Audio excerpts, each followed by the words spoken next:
You're bald, jacked, driving a Bugatti, and somehow yelling at 15-year-olds about masculinity like it's a hostage situation. You own casinos, chains, Lambos, and according to you, the Matrix itself. You've built an empire on dominance. But here's the twist. Behind all the flexing, screaming, and shirtless monologues in dark rooms, it actually sucks to be you. Like, really sucks. Let's talk about why being Andrew Tate is basically just a rich man's anxiety disorder with Wi Fi. You're not living, you're live streaming. Every moment is content. Every workout, every quote, every breath.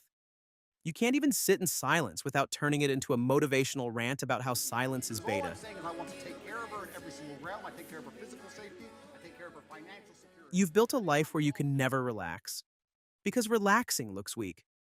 And God forbid anyone thinks Top G needs a nap. You don't drink water, you drink mindset.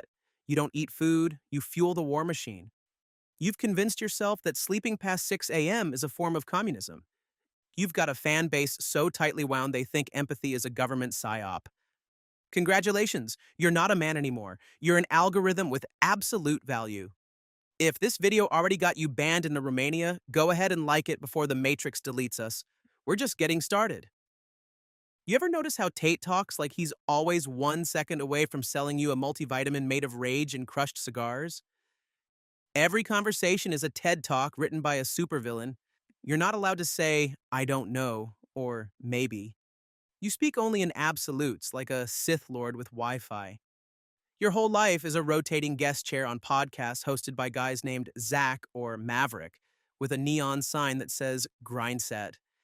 You're stuck repeating the same monologue to slightly different hosts with the same beard, same microphone, and same deep seated issues with their moms. And what do you get in return? Clips. Hundreds of clips. Chopped up rants shared by teenagers who think women are a DLC unlocking Grand Theft Auto. Look, your fan base is a walking red flag factory.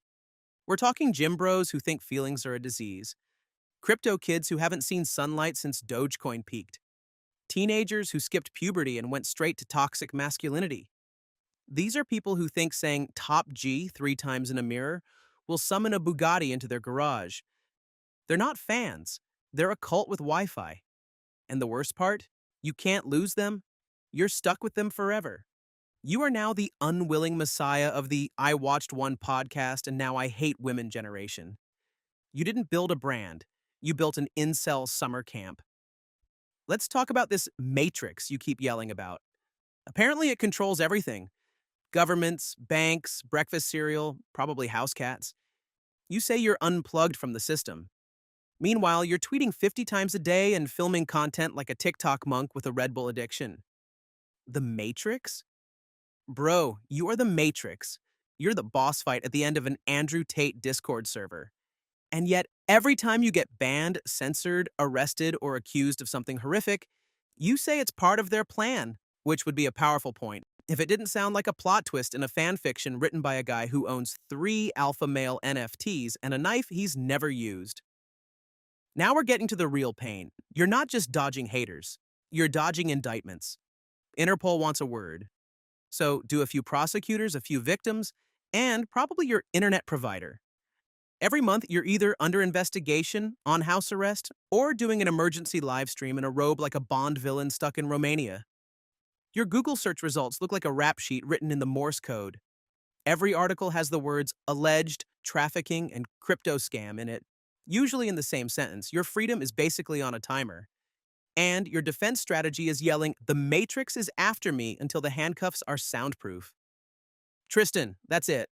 That's the section. He's just there, forever standing slightly off to the side like a rejected NPC from Grand Theft Auto 4. He talks less, flexes more, and looks like he's always wondering how he ended up in this influencer hostage situation. You didn't build an empire. You built a two-man improv troupe for people who've been shadow banned on Reddit. Hit that subscribe button so we can keep roasting everyone your favorite influencer is scared to talk about. We roast legends, frauds, and anyone dumb enough to live stream their downfall. Now, let's land this Bugatti. You've got money, power, and more clout than you know what to do with. But the cost? You can't stop. You can't slow down. You can't breathe. You're a full-time gladiator in a digital coliseum that's waiting for you to trip. One wrong move and the same crowd that called you Top G will rename you Top Gone? Every tweet could be evidence. Every fan could be a future podcast expose. Every woman you date could end your career or your court case. You're not free.